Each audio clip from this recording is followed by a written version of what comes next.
श्री स्वामी समर्थ. जय जय स्वामी समर्थ. अवधूत चिंतन श्री गुरुदेव दत्त.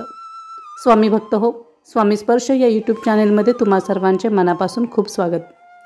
आजच्या व्हिडिओमध्ये आपण अनघा दत्त लक्ष्मी व्रत, त्याची मांडणी कशी करायची, त्याची पूजाविधी काय आहे हे सर्व पाहणार आहोत.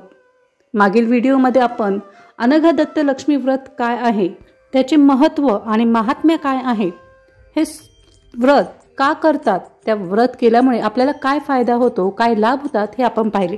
आजच्या व्हिडिओमध्ये आपण या व्रताची मांडणी कशी करायची ते पाहूयात. त्यापूर्वी जर तुम्ही चॅनेलला नवीन असाल तर नक्कीच या चॅनेलला सबस्क्राईब करा आणि अशाच नवनवीन माहितीपूर्ण व्हिडिओंच्या नोटिफिकेशनसाठी बेल बटन नक्की दाबा.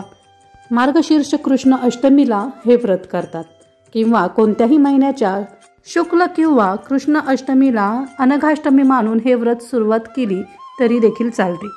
या व्रताची मांडणी करण्यासाठी आपण ज्या जागेवरती ही पूजा मांडणार आहोत ती जमीन पहिल्यांदा स्वच्छ करून घ्यायची आहे. जाडे मीठ, हळद, गोमूत्र नसेल तर हिंग आणि गुलाब पाणी टाकून आपल्याला ही जागा स्वच्छ करून घ्यायची आहे. तिथे रांगोळी काढून घ्यायची आहे. मी एक पाटावरती वस्त्र घालून मध्यभागी एक मूठ तांदूळ घातलेले आहेत आणि पूर्वेपासून 8 दिशेंना एक मूठ तांदूळ इथे मी घालून घेतलेले आहेत.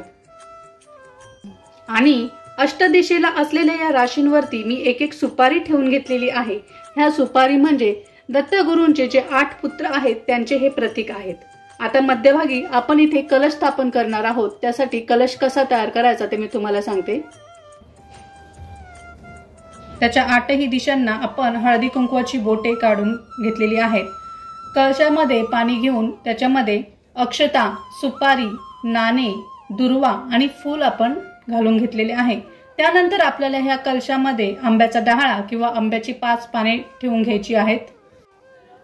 अशा पद्धतीने तयार केलेल्या कलशावरती एका तामानामध्ये किंवा एका डिशमध्ये तांदूळ घ्यायचे आहेत. इथे माझ्याकडे अनघा लक्ष्मीची मूर्ती नाही, त्यामुळे मी त्या देवीचे स्वरूप म्हणून इथे सुपारी घेतलेली आहे. ती सुपारी स्थापन करून घ्यायची आहे आणि असा हा मंगल कलश आपल्याला चौरंगावरती जी मध्यभागी तांदळाची रास केलेली आहे तिथे आपल्याला स्थापन करून घ्यायचा आहे. इथे मी कलश स्थापन करून घेतलेला आहे आणि माझ्याकडे अनघा लक्ष्मींचा फोटो आहे. तो फोटो मी इथे ठेवून घेतलेला आहे.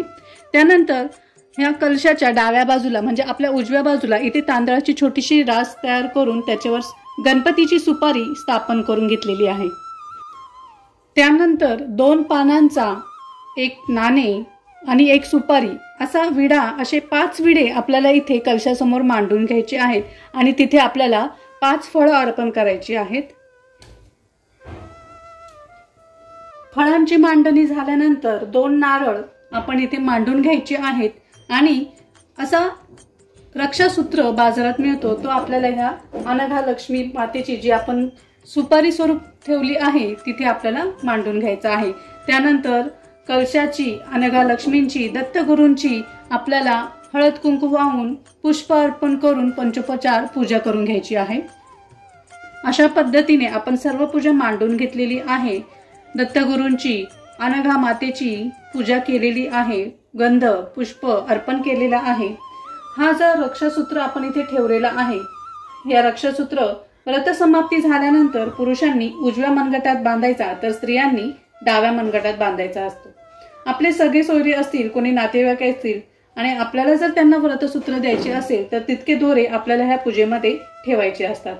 आणि व्रत झाल्यानंतर स्वीकारणाऱ्यांनी हे व्रतसूत्र प्रसाद म्हणून स्वतः व्रत प्रारंभ करायचा असेल तर त्याची एक अनुमती आणि परंपरा म्हणून ते स्वीकारायचं असतं आणि स्वतःच्या घरी हे व्रत प्रारंभ करावे आणि इतरांनाही आपल्या व्रताचे सूत्र द्यावे. आपण पुढील वेळी जेव्हा अनघाष्टमीचे हे व्रत करतो त्यावेळी पहिल्यांदा आपण धारण केलेले व्रतसूत्र काढून निर्माल्यामध्ये विसर्जित करायचे आणि नवीन व्रतसूत्र हातामध्ये बांधून घ्यावे. सर्व पूजाविधी मांडून झाल्यावरती आपण जेव्हा या मूर्तीची, या अनघा मातेची पूजा मांडतो तेव्हा आपल्याला देवीचे, या अनघा लक्ष्मीचे आवाहन करायचे असते आणि हे आवाहन करताना आपल्याला श्री अनघा सहित श्री अनघ दत्ताय नमः या मंत्राने श्री अनघा दत्त, अनिमादी दत्तपुत्र आणि व्रतसूत्र इत्यादी देवतांचे हे पूजन करून घ्यायचे आहे. त्यानंतर श्री अनघा लक्ष्मी दत्तात्रेयाय नमः या मंत्राने दत्तदेवांना तुळशीपत्राने आणि अनघा लक्ष्मी मातेस कुंकवाने शतमार्चन करायचे आहे। अशा पद्धतीने अत्यंत दुर्मिळ समजले गेलेले लक्ष्मी प्राप्तीसाठी अत्यंत प्रभावकारी असे अनघा लक्ष्मीचे व्रताची पूजा मांडणी आणि ही पूजा कशी करायची ती मी तुम्हाला सांगितलेली आहे।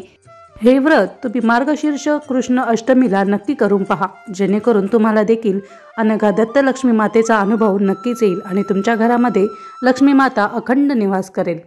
तर हे व्रत तुम्ही नक्की करा आणि तुम्हाला हा व्हिडिओ कसा वाटला ते कमेंट बॉक्समध्ये मला नक्की कळवा। तोपर्यंत श्री स्वामी समर्थ, जय जय स्वामी समर्थ। ओम श्री अनघा दत्तात्रेयाय नमः।